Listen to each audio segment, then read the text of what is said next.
नमस्कार दोस्तों, स्वागत है आपका हमारे चैनल लर्न एंड ग्रो में। आज हम बात करेंगे साइबर सिक्योरिटी के बारे में। ये क्या होती है, क्यों इसके बारे में जानना ज़रूरी है और इसके कौन कौन से मेन सिद्धांत हैं उनके बारे में जानेंगे।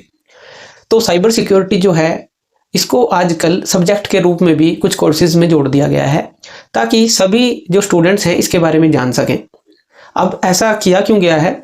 देखिए, आजकल का जो वर्ल्ड है उसके अंदर इंटरनेट हम यूज़ करते हैं। हर जगह इंटरनेट का ही यूज़ हो रहा है। आपके पास स्मार्टफोन है, लैपटॉप है काम करने के लिए। यानी कि अगर आपको अपना काम बढ़ाना है, कुछ सीखना है या कोई बात करनी है किसी से, जैसे कि हम फ़ोन का यूज़ करते ही हैं, या किसी से चैट करनी है या किसी के पास मैसेज भेजना है, तो हर चीज़ के लिए हमें इंटरनेट की ज़रूरत है। तो यहाँ पर इंटरनेट हमें पता है ग्लोबली है, यानी कि हर एक कंट्री जो है एक दूसरे से जुड़ी हुई है इस इंटरनेट के थ्रू। आप इससे पेमेंट भी करते हैं, आप कोई भी शॉपिंग भी करते हैं या गेम जो हैं वो भी खेलते हैं, म्यूज़िक सुनते हैं, मूवीज़ देखते हैं या सीखते हैं। तो ये सारी चीज़ें किस कारण से हो रही हैं? इंटरनेट के कारण से ही हो रही हैं। अब इंटरनेट जो है ये एक, अगर सिंपल बात करें, एक तरह का ऐसा नेटवर्क है जहाँ पर कोई भी आ सकता है। कोई भी, जैसे आप हैं तो आप जो है किसी भी जैसे साइट पर जा सकते हैं और वहाँ पर आप जो है, मान लीजिए कोई लर्निंग साइट है, वहाँ पर जाकर लॉगिन करके अपनी आईडी बनाकर वहाँ से सीख सकते हैं। या आप कोई पेमेंट करते हैं तो बैंक की साइट पे जाते हैं तो बैंक से आप जो है ऑनलाइन ही पेमेंट कर सकते हैं। तो इस तरह से आप क्या कर रहे हैं, एक तरह से ये एक स्पेस है। हर एक चीज़ का एक अलग स्पेस है, जोन आप इसको बोल लीजिए। जैसे कि मान लीजिए कोई कॉलेज है, उसकी एक अपनी वेबसाइट है, यानी कि आप जो है उस कॉलेज के बारे में जानना चाहते हैं, वो कॉलेज की वेबसाइट है। आप किसी बैंक से पेमेंट करना चाहते हैं तो वो बैंक जो है उसकी वेबसाइट है और वो उसको मैनेज कर रहे हैं। इसी तरह से ढेरों तरह के सोशल जो है वो भी हमारे पास, सोशल मीडिया जो है, अलग अलग तरह के हमारे पास ये जोन्स हो गए। अब जब भी आप यहाँ पर जाते हैं तो आपसे इंफॉर्मेशन पूछी जाती है, आपसे कुछ इंफॉर्मेशन ली जाती है और आप एग्री भी करते हैं वो देने के लिए।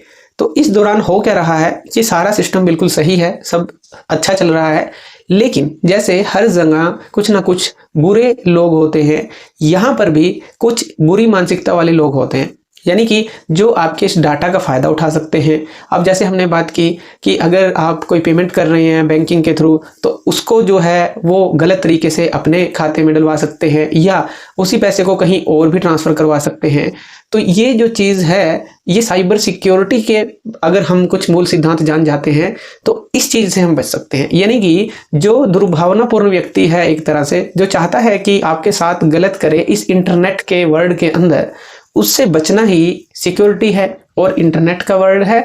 तो यहाँ पर साइबर सिक्योरिटी इस वर्ड को हम बोलते हैं। यानी कि जो ये इंटरनेट का वर्ल्ड है, इसके अंदर हमें सिक्योर कैसे रहना है। सारे काम जब हम ऑनलाइन ही कर रहे हैं, डिजिटली जो ये बढ़ता जा रहा है सब कुछ, तो यहाँ पर सिक्योर रहने के लिए हमें कुछ सिद्धांतों का पता होना ज़रूरी है और इन्हीं सिद्धांतों से मिलकर बनती है साइबर सिक्योरिटी। तो साइबर सिक्योरिटी को जानना इसलिए बहुत ज़रूरी है क्योंकि जो साइबर अपराध हैं वो बढ़ते ही जा रहे हैं। यानी कि जो आपका डाटा है वो चोरी करने के लिए बहुत सारे जो साइबर अपराधी हैं वो बैठे हुए हैं, या आपका जो फाइनेंशियल सिस्टम है उसको तोड़ने के लिए बहुत सारे अपराधी बैठे हुए हैं। तो इसीलिए साइबर सिक्योरिटी को जानना बहुत ज़रूरी है और इसीलिए इसको एक सब्जेक्ट की तरह बहुत कोर्सेज में जोड़ भी दिया गया है ताकि इसके बारे में ज़्यादा से ज़्यादा स्टूडेंट अवेयर हो सकें और दूसरों को भी अवेयर कर सकें। तो चलिए, साइबर सिक्योरिटी के बारे में हमने समझा कि ये साइबर सिक्योरिटी क्या है। यानी कि सिक्योर रहना है बस हमें, जैसे फिजिकल वर्ल्ड में हम रहते हैं इसी तरह से जो ये इंटरनेट का वर्ल्ड है इसके अंदर भी सिक्योर रहना है। दुर्भावनापूर्ण जो व्यक्ति होते हैं, जो आपसे गलत तरीके से आपका डाटा या आपके जो पैसे हैं वो छीनना चाहते हैं, तो उनसे ही बचना है हमें।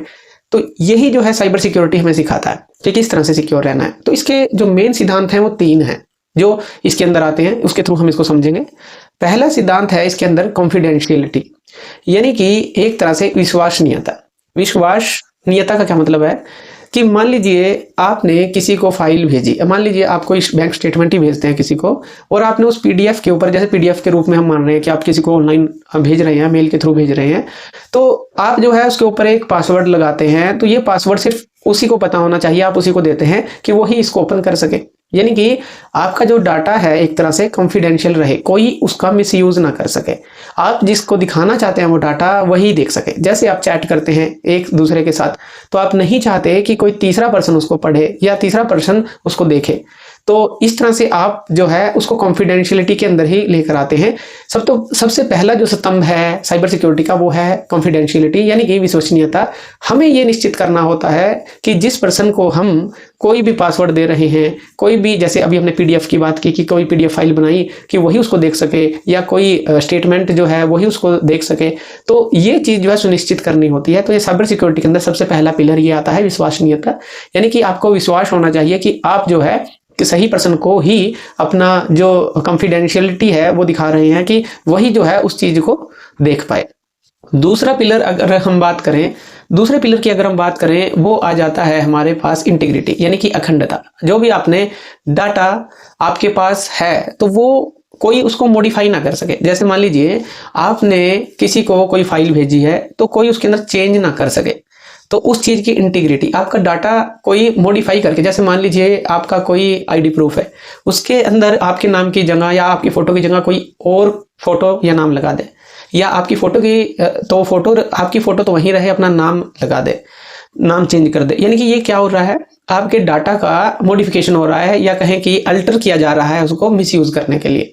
तो दूसरी इस चीज़ का ध्यान देना होता है कि कोई भी आपके डाटा का उसको मॉडिफाई ना कर सके, उसको मॉडिफाई करके यूज़ ना कर सके गलत कामों के लिए।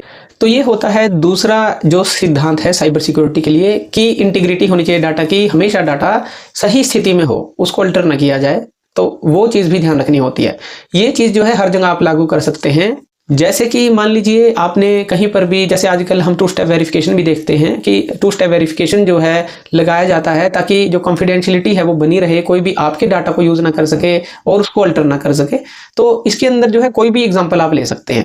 तीसरी बात कर लेते हैं जो होती है अवेलेबिलिटी ऑफ डाटा, या उपलब्धता आप इसको बोल लीजिए, कि आपके पास जो डाटा है हमेशा उपलब्ध हो जब भी आप चाहें। अब इसको आप कहाँ पर, इसके लिए क्या एग्जाम्पल ले सकते हैं, कहाँ पर लागू कर सकते हैं। मान लीजिए आपके पास एक कंप्यूटर सिस्टम है और उसके अंदर मान लीजिए आप कोई भी ऑपरेटिंग सिस्टम उस पर यूज़ कर रहे हैं, उसके अंदर कोई दिक्कत आ गई और वो क्रैश हो गया और उसके बाद जो है वो चल नहीं रहा, तो आपका डाटा था वहाँ पर। तो अब वो डाटा आप कैसे जो है रिकवर करेंगे? तो आपके पास बैकअप होना चाहिए, यानी कि आपके पास रिकवरी प्लान होना चाहिए। तो ये हम लागू करेंगे, जैसे ये कंप्यूटर सिस्टम होते हैं, या जैसे मान लीजिए आपकी कोई ऐप है, फ़ोन में ही लगा लीजिए, अगर आप उसको अनइंस्टॉल करके इंस्टॉल करते हैं, कोई बैंकिंग ऐप है, तो वो आपसे कुछ जानकारी लेगा। वो जानकारी आपके पास हमेशा होनी चाहिए ताकि आप उसको रिकवर कर सकें। जैसे कि फ़ोन नंबर आपने जो दिया है वो होना चाहिए ताकि ओटीपी उस पर आ सके, या मेल आपने जो दी है वो होनी चाहिए जिसपे ओटीपी आ सके, या रिकवरी जो मेल वगैरह आ सके। कहने का मतलब है कि अवेलेबिलिटी जो है इसका तीसरा सिद्धांत है कि अगर बाई चांस आपको लगता है कि कोई अगर उसका मिसयूज़ भी कर रहा है आपके डाटा का, आपको पता चल जाता है, तो आप उसको रिकवर कर सकें और दोबारा से उसको करेक्ट कर सकें उस चीज़ को। तो ये चीज़ जो है ये तीसरा इसका सिद्धांत होता है। यानी कि 3 सिद्धांत हमने देखे। एक तो कॉन्फिडेंशियलिटी, यानी कि आपका जो डाटा है बिल्कुल सही हाथों में ही जाना चाहिए, ये इंश्योर रखना है। दूसरी बात है इंटीग्रिटी की, कि आपका जो डाटा जिस भी हाथों में गया है इन हाथों में ना जाए, अनऑथराइज्ड पर्सन के पास ना जाए कि वो उसको अल्टर कर सके और उसका मिसयूज कर सके। और तीसरा, अगर ऐसी कोई बात होती भी है तो अवेलेबिलिटी, यानी कि उपलब्धता आपके पास हमेशा हो कि आप जो है अपना कोई भी डाटा है उसको रिकवर कर सकें।